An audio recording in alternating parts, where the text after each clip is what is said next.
안녕하세요. 썰스타그램입니다. 오늘의 사연 시작해 볼게요. 안녕하세요. 29살 여자입니다. 저는 제 인생 평생 피는 물보다 진하다, 천류는 끊을 수 없다 라는 말을 믿으며 살아왔습니다. 제 스스로 판단하에 믿었던 것은 아니고 그저 부모님이 그렇다라고 말씀하셨기 때문에 일종의 세뇌 같은 거였다고 하죠. 그저 그냥 그대로 받아들였던 것 같습니다. 그러나 이번에 가족들과의 모든 연을 끊어버렸습니다. 한켠에 죄악감도 있지만 이제는 떨쳐내려고 합니다. 부모님 슬하에 3살 차이 나는 오빠, 저 그리고 1살 어린 남동생 하나가 있습니다. 초등학생 때부터 맞벌이라는 부모님 대신에 오빠와 남동생의 식사 및 각종 집안일을 도맡아 했습니다. 오빠와 동생은 손 하나 까딱하지 않아도 혼나지 않았지만 저는 집안일을 하지 않으면 혼나기 일쑤였습니다. 오빠와 동생은 남자이기 때문에 남자는 늘 돈이 있어야 한다는 아빠의 말씀에 오빠와 동생은 아르바이트 한 번 하지 않아도 늘 용돈이 있었고 저는 둘의 반도 안 되는 용돈 플러스로 집안일을 해야만 1,000원, 2,000원씩 받을 수 있었습니다. 고등학생이 되고 나서는 부모님을 겨우겨우 설득해 아르바이트를 했지만 월급의 반은 부모님께 드려야 했고 용돈은 끊겼습니다. 퇴근 후 집안일을 해야 하는 것은 여전했고요. 그래도 부모님께 드리고 나도 남는 돈이 원래 제 용돈보다 많았기 때문에 저는 아르바이트를 계속 할 수밖에 없었습니다. 대학교 진학에 있어서도 오빠와 동생은 부모님께 학비를 지원받았습니다. 경기도로 올라간 오빠는 자취방까지 부모님께서 직접 구해주셨죠.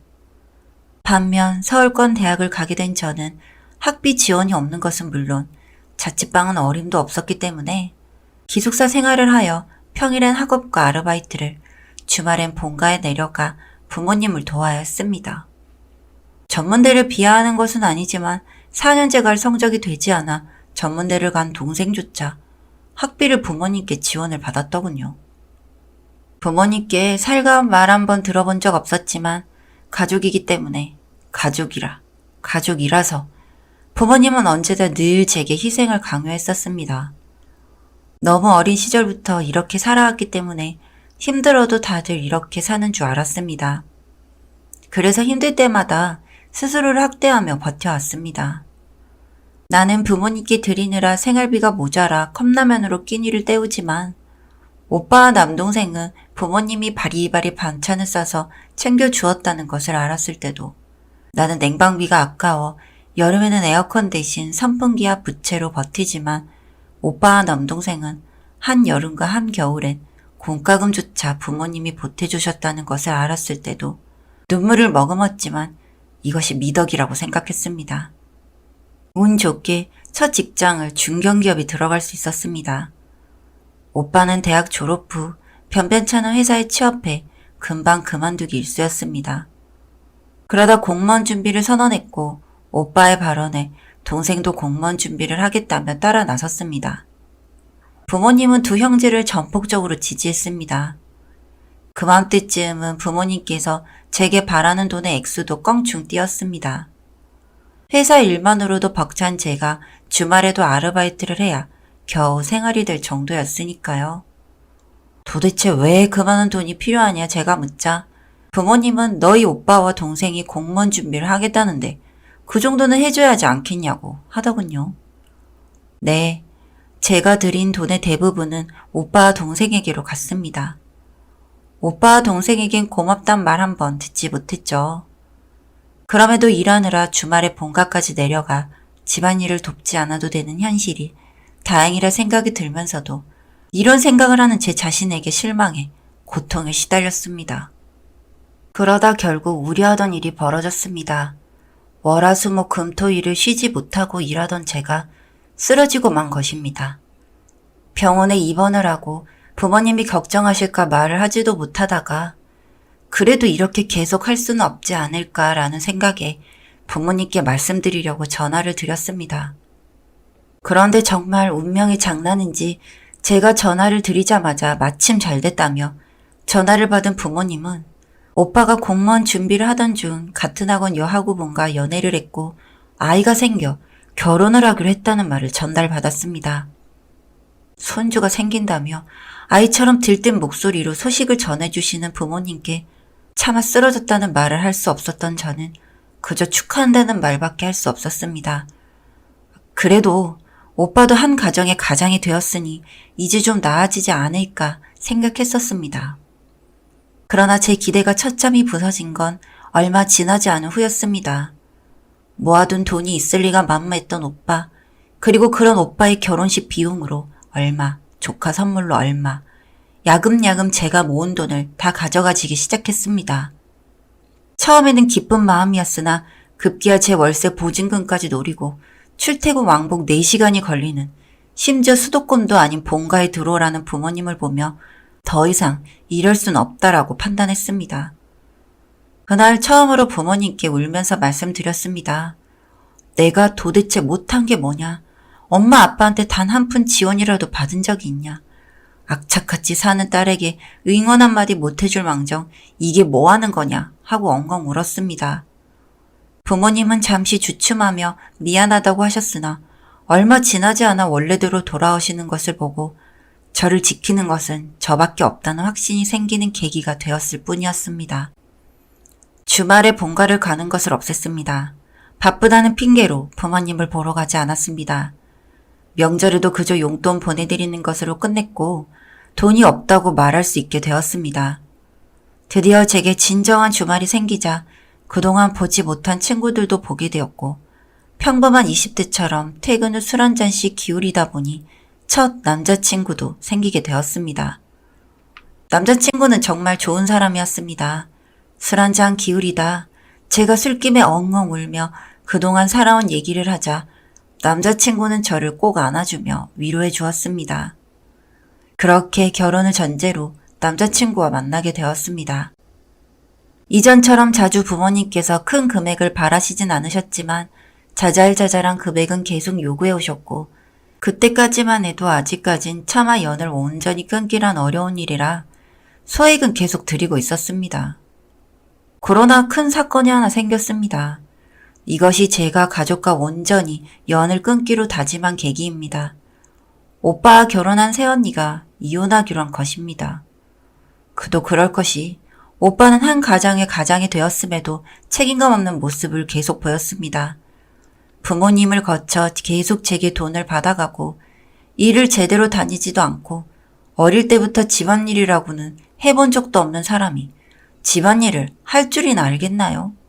당연히 못하겠죠. 새언니가 육아의 집안일에 갈수록 야위어거는 것을 알고 있었지만 생각보다 상황이 심각했던 것 같습니다. 그런데 불똥은 저에게 튀게 됩니다. 보통이면 엄마가 양육권을 가져갔겠으나 새언니와 오빠는 오빠가 양육권을 갖기로 하며 이혼을 끝마치게 됩니다. 그런데 부모님이 오빠가 아이를 볼 줄은 알겠냐? 그리고 오빠가 새 출발할 때 아이가 있는 게 흠이 될 수도 있지 않겠냐며 제가 아이를 케어하기를, 급기야 지금 남자친구와 결혼 후 아이를 친입양자 입양하기를 바라는 것이었습니다. 머릿속이 물음표 투성이었습니다. 도대체 내가 왜 이렇게까지 해야 하는 거지? 끝없는 분노에 차올랐습니다. 나만 희생하면 그동안 되지 않았나? 왜 내 남자친구까지 희생하길 바라지? 눈물이 터져 나왔습니다. 저를 걱정하며 달래주는 남자친구를 보며 그때서야 정신이 번쩍 들더군요. 더 이상 희생하다간 나뿐 아니라 나를 아껴주는 사람들 또한 다치겠구나 싶었습니다. 그날로 본가를 내려갔습니다. 2년 만이었습니다. 부모님은 저를 보자마자 잘 지냈냐는 안부 없이 너희 오빠 어떡하냐, 너희 조카는 어떡하냐, 너 남자친구랑 얘기는 해보았냐고 하고 묻는데 온몸으로 환멸이 느껴지더군요. 엄마 아빠, 내가 평생을 엄마 아빠 사랑 못 받고 오빠랑 동생만 챙기면서 살았는데 나도 미혼이야. 나도 아직 애가 없어. 그런데 오빠 애까지 내가 책임져야 해? 결혼할 때 내 돈까지 가져갔으면 됐잖아. 살면서 처음으로 눈물에 섞인 분노를 내질렀습니다. 그러나 부모님은 이런 제 모습에도 아랑곳하지 않고 배은망덕한 년, 낳아주고 키워준 정도 모르는 년, 가족 보기를 돌같이 하는 년이라며 악담을 퍼붓더군요. 이만큼의 분노는 처음이었습니다. 악 하는 비명을 내지르고 집이 뒤집혀 집에 있는 모든 가구를 뒤엎었습니다. 뭔 년? 뭔 년? 니들이 나한테 해준 게 뭐가 있어. 난 나 어릴 때부터 나 알아서 살았어. 병신 같은 니네들 큰아들 뒤치다거리, 막내아들 뒤치다거리 내가 다 했다고. 하며 집안 가구를 뒤엎자 엄마가 제 머리채를 잡고 아빠가 절 주먹으로 때리시더군요. 때려? 때려? 더 때려봐 하며 같이 엄마 머리채를 잡고 아빠를 때렸습니다. 누군가를 저를 페르나라고 욕할지도 모르겠으나 더 이상은 참을 수가 없었습니다. 그때 집으로 들어온 오빠가 상황을 보더니 미친년이 왜 난리야? 하며 제 뺨을 후려쳤습니다. 순간 눈앞이 번쩍하며 세상이 핑 돌았습니다. 정신을 다잡고 오빠의 그곳을 발로 걷어찼습니다. 억하는 외마디 소리와 함께 오빠 같지도 않는 인간이 주저앉았고 저는 네 새끼 네가 못 키우겠으면 아랫돌이 맘대로 굴리고 다니지 마 병신 같은 인간아 하고 돌아섰습니다. 뒤에서 어머어머하며 호들갑을 떠는 부모님 목소리를 뒤로 한 채 본가를 나섰습니다. 어릴 땐 그렇게 하염없이 높아 보이고 거대했던 부모님이 왜 이렇게 작고 한심하게 느껴지는 건지 이깟게 뭐라고 29년을 참고 살았는지 집으로 가는 발걸음이 너무 가벼웠습니다. 후에 동생에게 들은 소식으로는 형은 심각하게 걷어차여 수술을 받았고 앞으로 자식을 낳기엔 힘들 것이라고 합니다. 동생과도 연을 끊으려 했으나 소식을 들은 동생이 제게 연락이 와 그동안 미안했다며 이렇게 자라서 이게 당연한 건 줄 알았다. 누나에게 용서가 되진 않겠지만 이제라도 깨달아 사과한다며 사과를 하는데 그 미안하다는 말 한마디에 모든 게 사르르 녹더군요.